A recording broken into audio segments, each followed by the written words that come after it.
ইফতারি দিয়ে শুরু করতেছি। প্রথমে তো এগুলা সব রেডি করে নিলাম। এখন না, বিকালের জন্যে সব আয়োজন। আসসালামু আলাইকুম। কে কোথা থেকে আমার ভিডিওটা দেখছো, সবাই আমার সালাম নেবেন। আর ছোট বড় সবাইকে আমার সালাম। আমি আজকে সকাল থেকেই কাজ ধরছি। সব কিছু গুছিয়ে নিতে একটু সময় লেগে যায়। উঠেই সব কিছু বিছনা টিছনা গুছিয়ে তারপরে সকালের কাজগুলা যেগুলা আছে ওগুলা একটু টুকটাক করে নিলাম। আর আমার একটা 3 পিস কাটার ছিল, ওই 3 পিসটা কাটার জন্যে আর কি সকালে ওঠা একটু সময় নিয়ে কাটতে হয়। এই তো কেটে নিলাম, পরে যে কোনো সময় বুঝে তারপরে সেলাই করবো। একটা 3 পিসই তো সেলাই করতে সময় লাগবে না। এই তো আমি প্রথমে সালোয়ারটা কেটে নিলাম। এইভাবে আমি সালোয়ারটাকে সেলাই করে নেব। একটা পুরান সালোয়ারের উপরে দিয়ে আমি সব সময় এভাবে কাটিং করে থাকি। এই তো মাপঝোপ কিছুই দেই না, তারপরেও আমার পারফেক্ট, মানে অনেক আগেও আমি অন্যের 3 পিসগুলো এইভাবেই সেলাই করে দিছি, জামা দিছে, সালোয়ার দিছে, এগুলার মাপেই আমি সব কিছু রেডি করে দিছি। আমার আবার মাপঝোপ করতে অনেকটা টাইম লেগে যায়, দাগ টাগ কাটতে, নাম্বার দিতে। এই জন্যে আমি জামাটা ফেলে তারপরে ওই দাগ সহ ওই অনুযায়ী আমি কেটে নিই। এখানে আমি জামাটা পুরাটা কেটে নেওয়া পরে গলাটা কেটে নিছি। এইভাবে আমি জামাটা পরে সেলাই করার পরে আমি সবার সাথে শেয়ার করব, তা না হলে এমনিতেও শেয়ার করব। এটা একটা আমার ভাস্তির জামা, ছোট জামা কেটে নিছি। আমার জামার থেকে যে কাপড়গুলা বেশি হয়েছে, ওই কাপড় দিয়ে একটা ছোট একটা জামা, মানে 4 বছর বয়স বাচ্চার, তার তো সুন্দরভাবে হয়ে যাবে। যেভাবে আমি কাটিং করলাম, মাপঝোপ দিয়ে সুন্দর করে কাটিং করে নিছি। এইখানে যে বিকালকার রান্নার আয়োজন, এখানে আমি শিং মাছ নিছি, বেগুন দিয়ে রান্না করব। আর আলু আর মাংস নিছি, একটু ঝোল ঝোল রান্না করব, ঝাল ঝোল। আর ঝাল ঝোল মানে পোলাও রান্না করব একটু। বাচ্চারা পোলাও খাইতে চাইছে, বললাম যে ঈদের দিন তো খাবাই, এখন আবার পোলাও খাইতে মন চাই কেন? ঈদের দিনে তখন আর মজা লাগবে না, বলে যে ঈদের দিনেরটা ঈদের দিনই খাবো, আজকে একটু রান্না করো। তার জন্যে তো মুরগির মাংস বের করে নিয়েছি আর একটু পোলাও রান্না করে নেব। ঝটপট হয়ে যাবে, রান্নাটাও একটু দেরি হয় না, রান্না শুরু করলে তো তাড়াতাড়ি হয়ে যায়। স্বাভাবিক নর্মাল যে রান্না, এই অন্যান্য ভর্তার রেসিপি করতে গেলে আরও অন্যান্য রেসিপি করতে গেলে অনেক দেরি হয়ে যায়। আর পোলাও মাংস রান্না করলে তেমন একটা দেরি হয় না, সুন্দর, মানে সব কিছু গুছিয়ে নিতে আর টাইম লাগে না। এই তো আমার রান্নাটা এভাবে আমি মাংসটা কষিয়ে নিছি। এভাবে আমি মাংসটা দিয়ে দেব, আলু দেব প্রথমে, তারপরে মাংসটা দিয়ে কষিয়ে নেব। ওপাশে আমি আবার একটু এইটা আবার ওপাশে বসিয়ে দিয়ে আবার এই পাশে বেগুন রান্না করার পরে আমি পোলাওটা রান্না করে নেব। এইখানে আমি সারাদিনের কাজ করতে করতে যেই একটু সময় পাই, তারপরে আমি সবার ভিডিওটা একটু একটু করে দেখে নিই।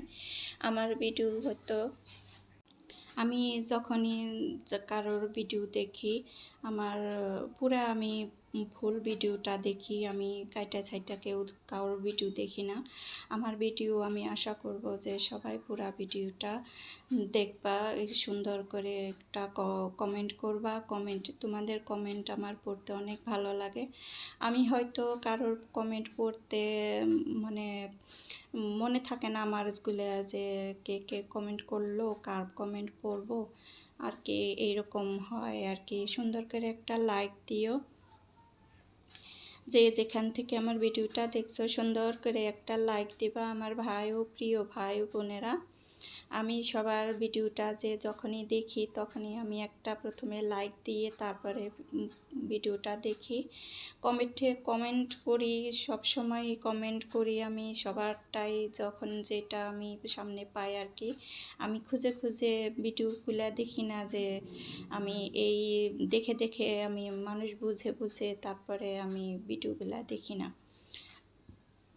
যেটা যখন সামনে আসে তখন আমি ভিডিওগুলো দেখে নিই। এভাবেই আমি সবার সাথে আর কি সম্পর্ক রাখতে চাই। সবার সাথে সুন্দর সম্পর্ক থাকলে সবাইকে নিয়ে এগিয়ে যাব আমরা সামনে। তারপরে এইখানে আমার রান্নাবান্না কথায় কথায় তো রান্নাবান্না হয়ে গেল। এই তো এখন আমি চালগুলা ধুয়ে নিছি, তারপরে পোলাওটা বসিয়ে দেব।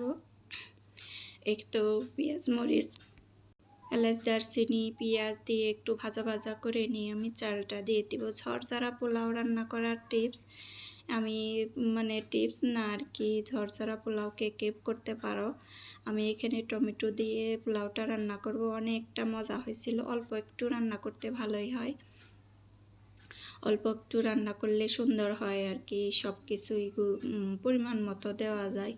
আর বেশি করে রান্না করলে অনেকটা কেমন জানি পানি পরিমাণ বুঝতে পারি না, এরকম। এত দিনেও আমার এই পোলাওটা রান্না করতে গেলে অনেকটা সময় লাগে যে কতটুকু পানি দেব, বেশি হবে না কম হবে এরকম। চাউলটা নতুন থাকলে আবার কম পানি দেওয়া লাগে, আবার একটু পুরাতন থাকলে বেশি পানি দেওয়া লাগে একটু সিদ্ধ হওয়ার জন্যে। তা অনেকটা সুন্দর হয়েছিল পোলাওটা, অনেক মজা লাগছে। অনেক দিন পরে পোলাও খেলাম। এর আগে তো পোলাও আমি পুরা রমজান মাসে পোলাও রান্না করি নাই, ছেলে খুব করে ধরছে যে পোলাও খাবে। এই তো পোলাওটাও প্রায় হয়ে গেছে। এখন এই যে কয়েকটা কাঁচামরিচ দিয়ে দিলাম উপর দিয়ে, তারপরে একটু টমেটো কষি করে কেটে নিছি। এই তো ওগুলাও একটু দিয়ে দিলাম, টমেটো কষিগুলাও। এবার একটু ডেকে দিয়ে অনেকক্ষণ রান্না করে নেব, তারপরে অন্যান্য কাজগুলো আছে যেগুলা ওগুলা করে নেব। এই তো এইভাবে আমি একটু নিচে আরেকটা কড়াই দিয়ে তারপরে এই কড়াইটা বসিয়ে দেব। অল্প কয়টা চাল, এজন্যে আমি এই যে কড়াইতেই রান্না করছি। এটার মধ্যে আর কি তরকারি রান্না করি, ওইটার মধ্যে পোলাওটা রান্না করে এনেছি। আমার ছেলে দেখে বলে কি, আজকে এইভাবে রান্না করলা কড়াইতে। এখানে আমি একটা চিরা দইয়ের ডেজার্ট বানিয়ে নেব, খুবই মজা লাগলো, খুবই ভালো হয়েছিল। এই চিরাটা হয়েছে গিয়ে, চিরাটার নাম ধনি চিরা। কে কে চিনবা, যারা চিরা খাও তারা তো চিনবা যে ধনি চিরা কাকে বলে। আইনে বলে যে এর নাম ধনি চিরা, তারপরে আমি তো বুঝি নাই ধনি চিরা মানে, আমাকে মনে করছি যে মস্করা করে। দই চিরা আনাইছি, চিরা আনতে বলি নাই, বাসায় চিরা ছিলই।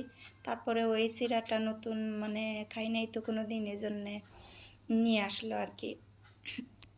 এখন এই যে কলাটা একটু সাইডে একটু কেমন জানি ছিল, ওইটুকু কাটে ফেলে দিয়ে তারপরে কলাটা পিস পিস করে কাটে এখানে দিয়ে দেব। আরও ফলমূল কাটাইছি, মেয়ে কেটে দিছে। আঙ্গুর কাটছি, তারপরে খেজুর কাটছি, তারপরে কালা আঙ্গুর, তারপরে বেদানা আনার, এইগুলা আর কি কেটে সুন্দর করে কেটে নিছি। এই তো কলাগুলা কাটতে গেলাম, অমনি ভাঙে ভাঙে গেছে, পাকে নাই সেরকম পাকে নাই। এই যে একটু পিস পিস করে কেটে নিলাম সুন্দর করে আর কি। খুব মজা লাগছিল। এরকম ডেজার্ট থাকলে একটু ফ্রিজেরটা খাইতে পারলে ভালো লাগে, কিন্তু ফ্রিজেরটা খাইলে আমার গলা বসে যায়, ঠান্ডা লেগে যায়। সাথে সাথেই আমি বিকেলেই বুঝেছি যে আমার গলাটা একটু ব্যথা ব্যথা করছে। আমি তখনই বুঝছি যে আমি এইরকম এই দই চিরা খাওয়াতে আমার একটু গলাটা ব্যথা হয়েছে। আমি 2টা কলা দিয়ে দিছি, এখানে 2টা কলা দিয়ে দিছি। সব কিছু গুছানো থাকলে যদি দিয়ে দেওয়া যায়, সাথে সাথে দিয়ে দেওয়া যায়, তাহলে তো সময় লাগে না কোনো কিছু করতে। যদি নিজের হাতে সব কিছু একা হাতে করতে যাও তাহলে অনেকটা সময় লেগে যায়। আমার মেয়ে খেজুর আঙ্গুর, 2 রকমের আঙ্গুর কেটে দিছে, এখানে আনার ছিল, এগুলোও আমি অর্ধেকটা দিয়ে দিলাম, আর অর্ধেকটা রয়ে গেল যে ইফতারের সময় আলাদা আলাদা করে খাওয়া যাবে। এগুলো তো তেমন একটা খায় না, বা আমার মেয়ে খায় নাই, আমার ছেলে খাইছে, আর ছেলের বাবা আর আমি খাইছি, এই 3 জনেই খাইছি। অনেকগুলা হয়ে গেছিল, চিরাটা আগে ধুইয়া রাখছি, পরে যে একটু নরম হয়ে গেছে, একদম নরম হয়ে গেছে। এখন এই যে দইটা আনছে, দইটা বের করি নাই, এখন ভাঙ্গিয়ে নিব। এখন খুইলে শুধু দই ইয়ের উপর দিয়ে দিয়ে দিব। তারপরে বাচ্চারা আবার আলাদা আলাদা করে খাইছে, পরে আমি আবার আলাদা করে খাই নাই। আমি এই চিরা দই খাইয়ে তারপরে আর কিছু খাই নাই। শেষে রাত 11টার সময় একটু পোলাও খেয়ে এনেছিলাম, যে অনেক দিন পরে পোলাওটা খাইতে মন চাইলো, ওই জন্যে খাইলাম। এভাবে এই তো দিয়ে দিলাম, এগুলা উপর দিয়ে শুধু বিছিয়ে বিছিয়ে দেবো। তারপরে খাওয়ার সময় একটু নেড়ে চেড়ে গড়ে গড়ে তারপরে খেয়ে নেব। কে কে এভাবে করে খাও ফল ফ্রুট দিয়ে, তারপরে চিরা দই এইভাবে খাইলেও অনেকটা মজা লাগে। ফলগুলো আলাদা আলাদা ফ্লেভার ফলের। আমার ছেলে বলল যে আনার দেওয়াতে অনেকটা মজা হয়েছে, অনেক ভালো লাগলো খেতে। এমনিতেও অনেকটা পছন্দ করে। আজকে আর বানাবো না, কালকে বানাবো, আবার আরেক দিন বানিয়ে খাওয়া যাবে। এই তো ইফতার আইটেম। আজকে এই পর্যন্তই ছিল ভিডিওটা। যে যেখান থেকেই দেখো ভিডিওটা একটা লাইক দিয়ে দেখো। আবার অনুরোধ করে বলতেছি, নতুন কেউ হলে সাবস্ক্রাইব করে দিও। আল্লাহ হাফেজ।